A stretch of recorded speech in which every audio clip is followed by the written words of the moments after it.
message to the entire ecosystem. I'm talking about the NSA Ajit Doval, who called out the disinformation campaign, which is undermining the integrity of national institutions. In a clear message directed at the critics of the Election Commission, particularly targeting the likes of Rahul Gandhi and his allies, the NSA emphasized that the credibility of our institution must not be compromised by misleading information, hostile narratives, or self-serving political agendas. Listen in. That the credibility of the institutions in the public eye is not eroded by disinformation, by hostile propaganda, or by vested political interests. These institutions are sacrosanct. They should be seen above politics. People's losing faith in these institutions, whether it is your defense forces, security forces, judiciary, electoral systems, comptroller general, that will be something which will be very, very disastrous. And viewers, NSA Ajit Doval also increased the pressure on the so-called surrender lobby for undermining the integrity of our democracy. He took a strong stance against those spreading misinformation, asserting that such actions serve to tarnish the nation's image. He further emphasized that making careless claims such as Pakistan downing Indian jets only serves to erode our national morale. Listen in. The only thing that will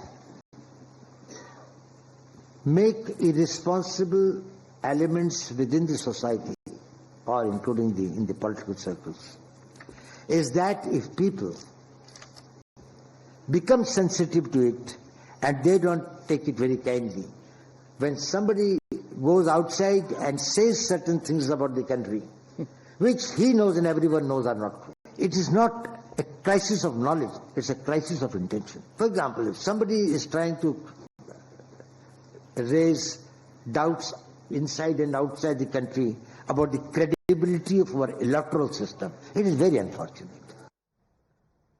And ladies and gentlemen, it's important to highlight that Rahul Gandhi has consistently asserted that it was indeed Indian jets that were lost during Operation Sindoor and not Pakistani jets. He's time and again rather questioned the same. Now, the President Trump's claims that 5 aircraft were down during the operation, Rahul Gandhi had latched on to those and boldly stated in Parliament that the loss of 5 jets could have been avoided if the government had heeded his advice. We should also recall that the Indian Air Force Chief had firmly dismissed Pakistan's assertion regarding the downing of the jets, labeling their narrative as a mere quote-unquote Manohar Kahaniya. Alright, Srinjoy continues to be live with us. Srinjoy, take us through the big statement which has been made by NSA Doval. Very, very, significant, key, and a direct message going out to the ecosystem when, quote-unquote, as he claims, it comes to the disinformation campaign by the opposition. Yes, Ajit Doval, the National Security Advisor, did not mention anybody specifically. He referred to people, but we know who these people are. And he made, let's say, one point. He said that from the early 50s to today, all these years, India has had elections.